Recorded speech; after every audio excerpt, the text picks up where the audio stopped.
Então, depois da gente relembrar todas essas terminações, né, do raio-x de tórax, a gente deve lembrar que a gente tem uma sequência a ser seguida, né? Então, a gente deve avaliar o raio-x sempre de fora para dentro, né? Ou seja, a parte de fora para dentro, e começar sempre visualizando as partes moles, depois as partes ósseas, a pleura, o diafragma, o parênquima, o hílus e o mediastino.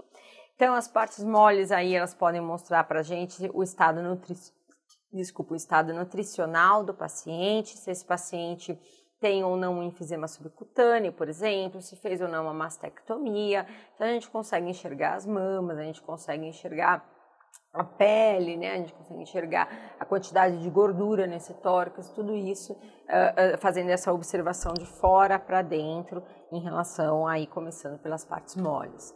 As partes ósseas, então a gente deve lembrar, né, que a gente tem aí 12 costelas, o externo, as clavículas, a escápula e a coluna dorsal, e como eu falei, avaliar essa questão da penetração, né, porque a gente não precisa enxergar a coluna toda, só a parte superior cervical da coluna.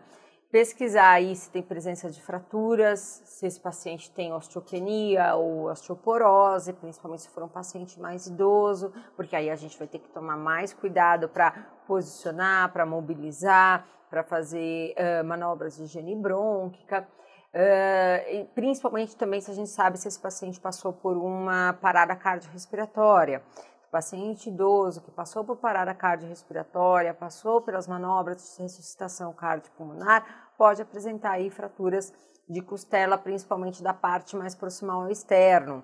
Então, a gente precisa avaliar tudo isso no raio-x, tá? E também avaliar aí a presença aí dessas deformidades ósseas, né? Se tem um spectrum scavatum, como que tá esse externo. Depois avaliar o diafragma, a gente tem que lembrar que o diafragma ele não é um músculo retificado, pelo contrário, ele faz aí esse formato de cúpula, né? E aí a gente tem que o diafragma do lado direito é um pouquinho mais elevado por conta da presença do fígado.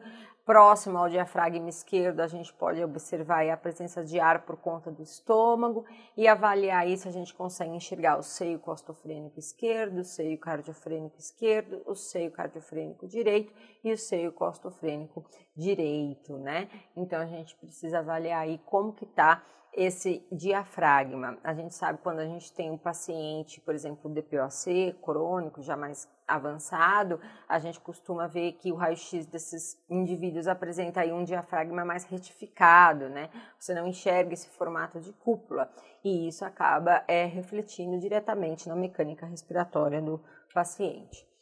E avaliar o parênquima, né? Então, como eu falei, se esse paciente tem aí uma pneumonia, né, a gente vai ver aí uma hipotransparência, uma opacidade focalizada, como a gente pode ver aqui, ou se esse paciente tem uma telectasia, que a gente enxerga aí um desvio do mediastino, a gente enxerga aí as costelas às vezes pinçadas, então a gente avalia o parênquima aí para tentar ver o que esse paciente tem, né, o que está apresentando.